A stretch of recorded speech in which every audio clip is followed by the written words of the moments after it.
Topic is functions of management. Regardless of size, nature and type of organization, all the manager have to perform some basic functions which are as follows.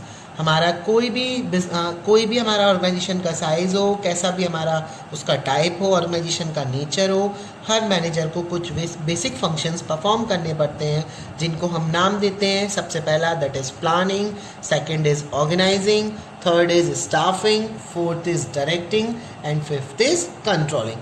So we start with planning. P for planning. In short, we can call this P. It is always the first function performed by the every manager.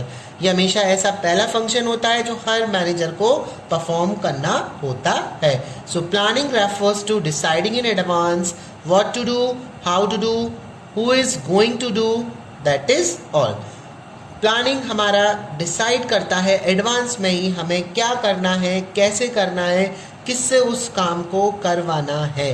It is bridge the gap between where we stand today and where we want to reach. ये एक bridge को complete करता है. आज हम कहाँ खड़े हैं, कल हमें कहाँ पहुँचना है. ये सब एक्टिविटी हमारी किसके थ्रू कंप्लीट की जाती है? प्लानिंग के थ्रू कंप्लीट की जाती हैं. कोई भी मैनेजर होगा, the every manager decide in advance the objective and how to complete it. कोई भी मैनेजर है उसको एडवांस में ही सारे ऑब्जेक्टिव डिसाइड करने होते हैं और उसको ये भी पता करना होता है कि हमें इन ऑब्जेक्टिव को किस तरीके से कंप्लीट करना है.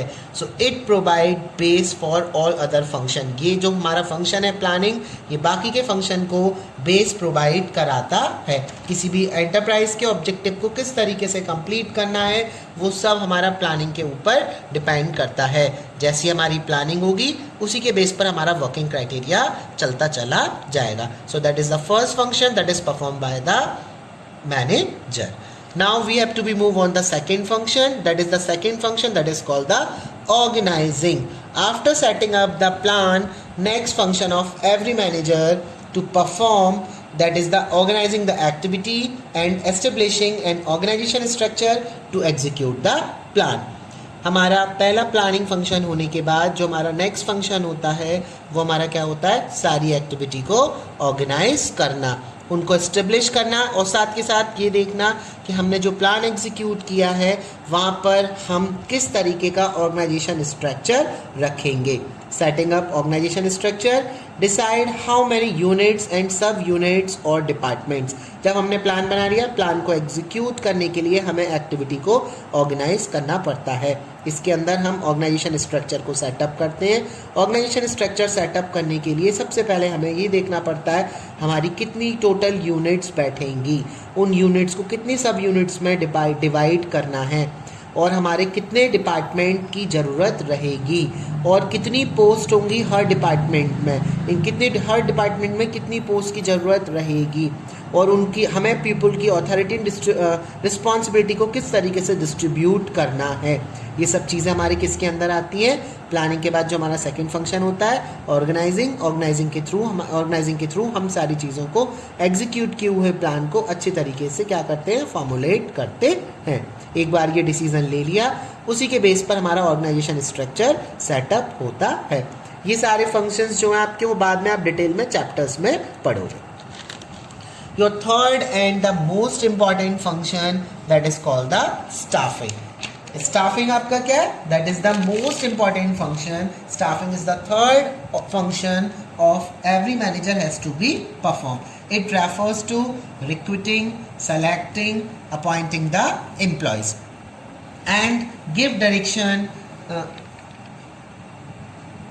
selecting the employees. Staffing function हमारा वो फंक्शन होता है जिसमें हम पीपल्स को रिक्रूट करते हैं, मीन्स उनका भर्ती करना, उनको सेलेक्ट करना, उनको अपॉइंट करना. एम्प्लॉयज़ को किस पोस्ट पर कितने एम्प्लॉयज़ को हमें रखना है, किसको नहीं रखना है, किसको रिक्रूट करना है, किसको सेलेक्ट करना है, किसको ड्यूटी डिवाइड करनी है, उनकी ड्यूटी को असाइन करना, ये सब किसके अंदर आती है? स्टाफिंग के अंदर आती है. इसके साथ साथ हम स्टाफिंग में क्या देखते हैं?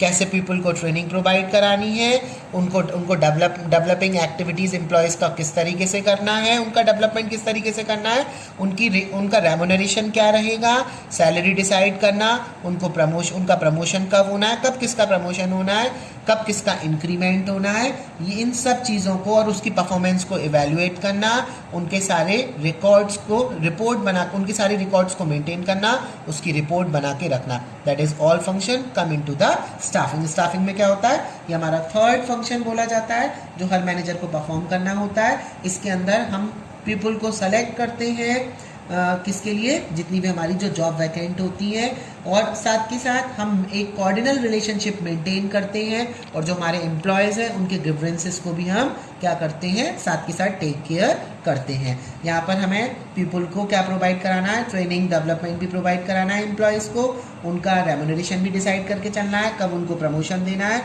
कब उनका इंक्रीमेंट होगा, और उनकी परफॉर्मेंस को टाइम टू टाइम इवैल्यूएट करना, और उनके रिकॉर्ड बनाना जिससे उन्होंने कितना काम किया है। ये सब किसके अंदर आता है, स्टाफिंग के अंदर आता है। We have to be move on the next function that is called the directing.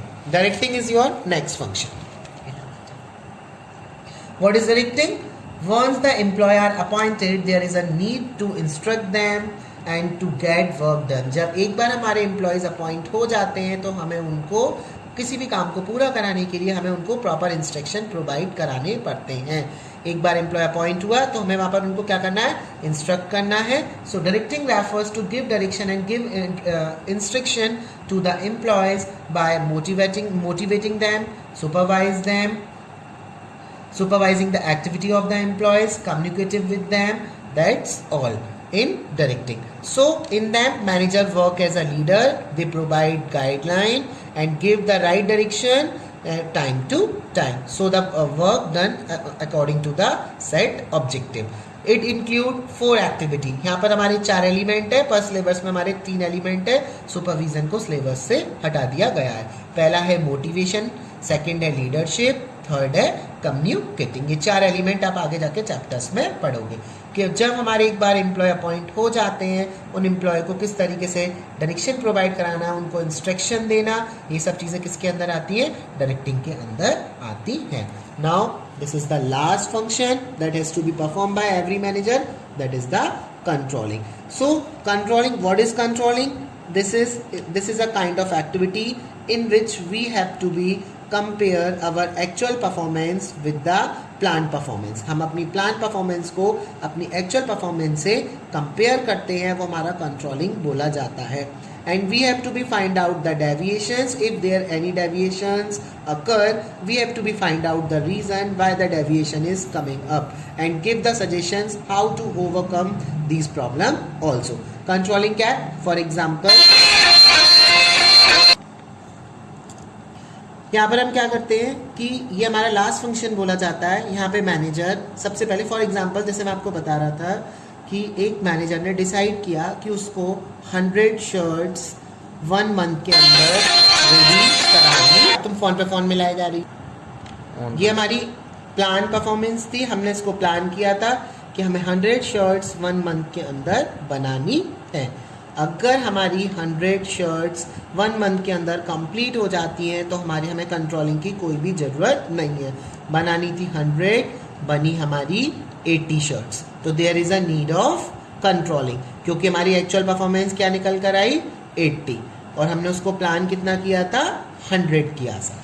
तो अब हमें यहाँ पे डेविएशन फाइंड आउट करने, क्या रीजंस थे जिसकी वजह से हमारा जो हमने टारगेट लिया था उसको हम अचीव नहीं कर पा रहे हैं। करेक्टिव एक्शंस लेना, रीजंस को फाइंड आउट करना, that is the part of controlling. कभी कभी क्या होता है, प्लान आपने 100 करी है, बन रही है आपकी 110, तो यहाँ पे देखना है कि हमारे प्लान में कहीं कोई कमी थी कि जिसकी वजह से शर्ट्स फिर ज़्यादा बन रही हैं।